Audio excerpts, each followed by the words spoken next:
नमस्कार, बड़ी खबर देख रहे हैं आप और आपके साथ मैं हूं आयुषी नेगी। तो चलिए बुलेटिन की शुरुआत कर लेते हैं इस वक्त की कुछ बड़ी खबरों के साथ। कृषि कानून के खिलाफ आज किसान संगठनों ने देश भर में भूख हड़ताल का आह्वान किया है। केंद्र सरकार के साथ बात न बन पाने के बाद किसान अब अलग अलग लेवल पर अपने आंदोलन को आगे बढ़ा रहे हैं। देशव्यापी बंद के बाद अब भूख हड़ताल बुलाई गई है। साथ ही दिल्ली के अलग अलग नाकों पर किसान संगठन धरना स्थल पर ही अनशन कर रहे हैं। भारतीय किसान यूनियन के नेताओं के मुताबिक सरकार को अपनी जिद से पीछे हटना होगा।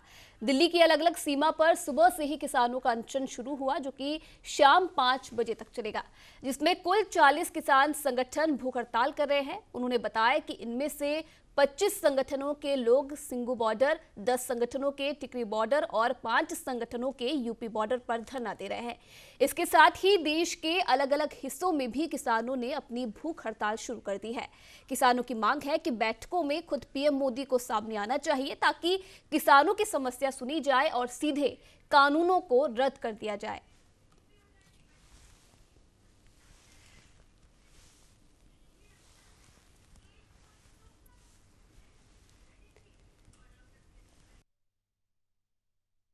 ये कुछ नहीं बनने का, ये किसान ना जा रहा कहीं, ये यहीं रहेगा।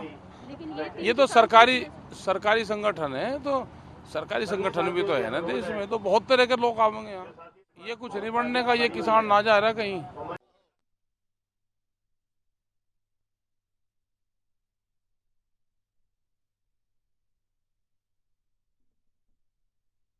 कि आज किसानों की तरफ से देशव्यापी भूख हड़ताल बुलाई गई है। दिल्ली की अलग अलग सीमाओं पर किसान भूख हड़ताल कर धरना प्रदर्शन कर रहे हैं। इसी के साथ कृषि कानून के खिलाफ 40 संगठन आज भूख हड़ताल पर हैं।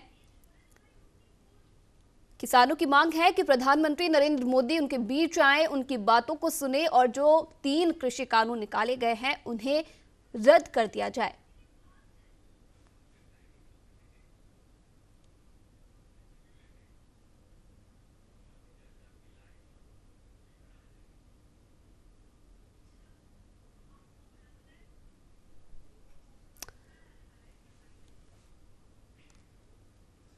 तो तमाम दौर की वार्ताओं के बाद भी कोई नतीजा इस पर निकलता हुआ नहीं नजर आ रहा है और लगातार किसानों का यह आंदोलन अब तेज होता जा रहा है।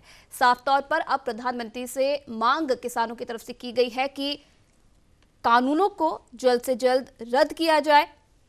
आज 19वां दिन है किसानों की हड़ताल का।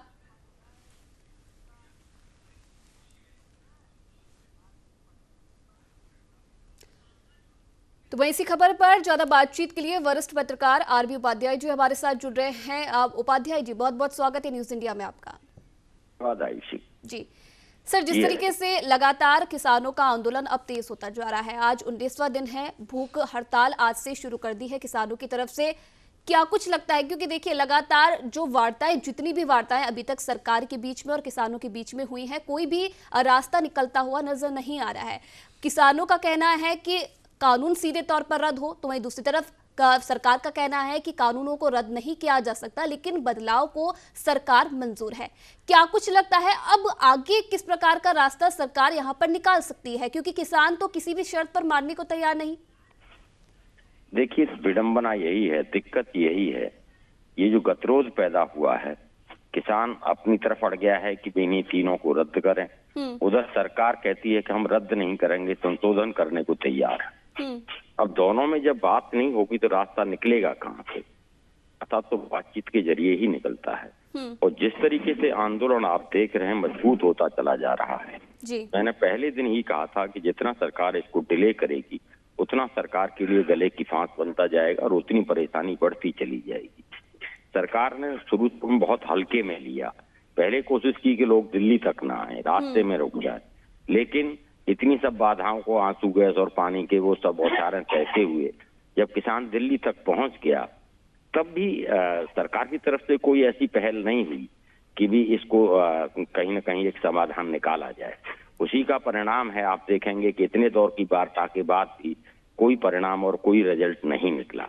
अगर सरकार कन्विंस नहीं कर पाई, कहीं ना कहीं सरकार की जो मंशा है वो भी साफ नहीं है और किसानों का जो रवैया है वो भी ठीक नहीं कहा जा सकता कि भी नहीं, हम बात ही नहीं करेंगे, आगे एक अड़ियल रुख अपना लेना। और देखो आयुषी, सबसे बड़ी प्रॉब्लम जो कृषि में है कि कृषि में पूंजी निवेश नहीं है, कोई भी आदमी पैसा लगाने को तैयार नहीं है जी। और आजादी के इतने साल बाद भी किसान के जो हालात हैं कि न तो उसे एमएसपी मिल पा रहा है, न किसी भी तरह की कोई और राहत है, और उसी का परिणाम है कि किसान कर्ज में डूबता चला जा रहा है। कल भी डूब रहा था, आज भी डूब रहा है, कल भी आत्महत्या कर रहा था और आज भी आत्महत्या कर रहा है। जी। तो कहीं ना कहीं ये जो परिस्थितियां हैं, इनसे किसान को निकालना भी बहुत जरूरी है। बहुत लंबे समय तक कृषि को भगवान भरोसे नहीं छोड़ा जा सकता और रास्ता तभी निकलेगा जब कोई कानून बने, कोई सरकार पहल करे, उसमें पूंजी निवेश हो, तो कहीं ना कहीं कृषि की हालत बदली जा सकती है।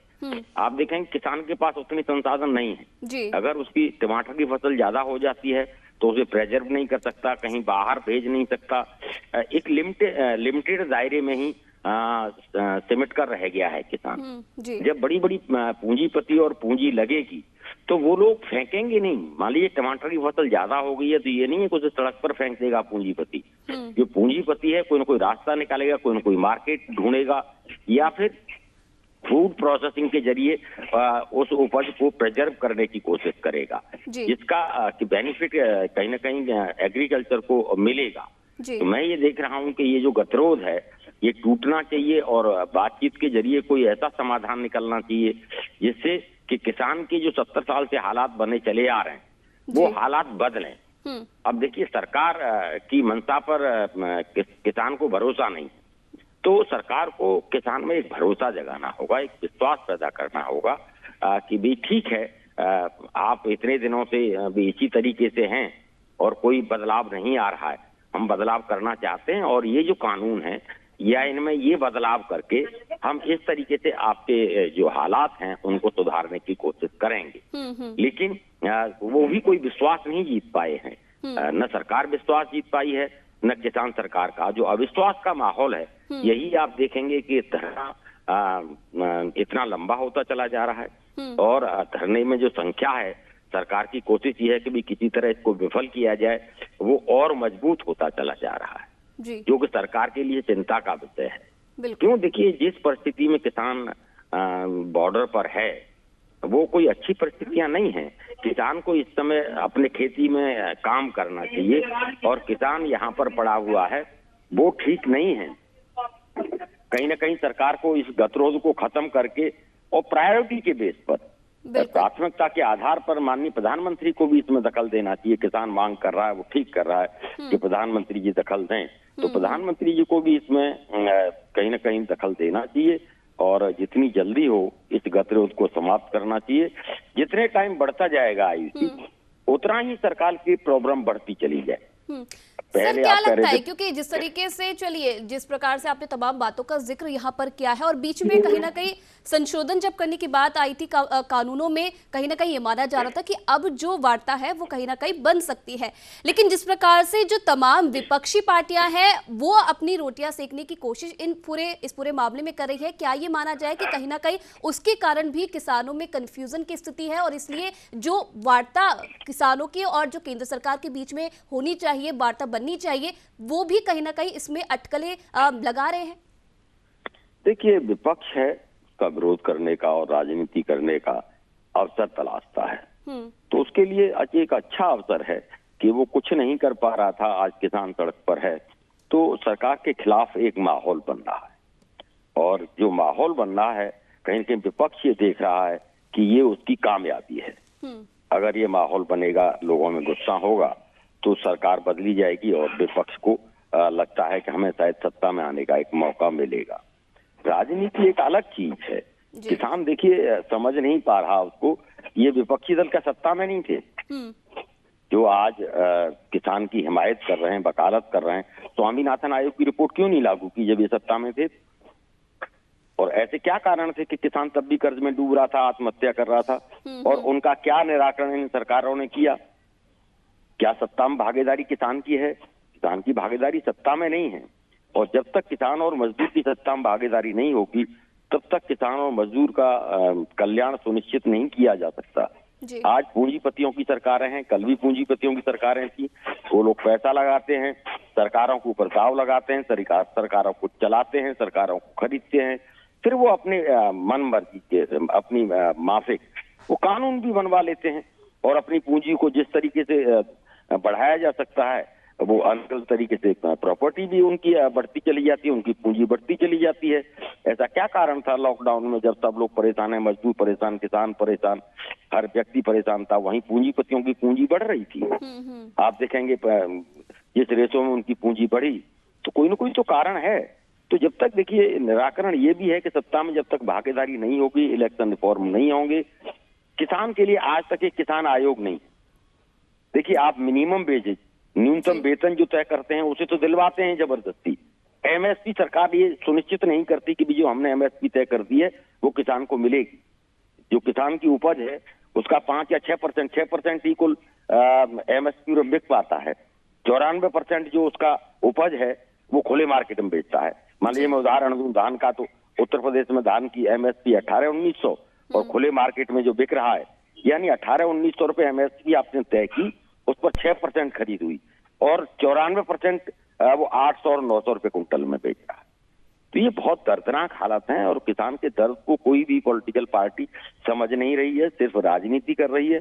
और मैं नहीं समझता हूं कि भी कोई भी किसान का हित ऐसी है। सिर्फ किसान को एक वोट बैंक या एक राजनीति का मोहरा हर पॉलिटिकल पार्टी, देखिए जब सत्ता में होती है तब उसकी व्यवहार किसान के प्रति कुछ और होता है, जब वही पार्टी विपक्ष में आ जाती है तो उसका व्यवहार बदल जाता है जी। ये कहीं ना कहीं एक चिंता का विषय है और किसान उसको समझ नहीं रहा है। किसान के लिए एग्रीकल्चर में पूंजी निवेश बहुत जरूरी है, जिससे प्रोसेसिंग यूनिट लगे, स्टोरेज कोल्ड स्टोरेज बढ़े, जिससे कि ज्यादा बम्पर फसल पैदा हो गई है उसे सुरक्षित तरीके से स्टोर किया जा सके। आज न स्टोर है न फूड प्रोसेसिंग यूनिट है। ठीक है सिंबॉलिक सारी चीजें मौजूद हैं, लेकिन जितनी जरूरत है स्टोरेज की न उतने स्टोरेज हैं और न उतने फूड प्रोसेसिंग यूनिट हैं।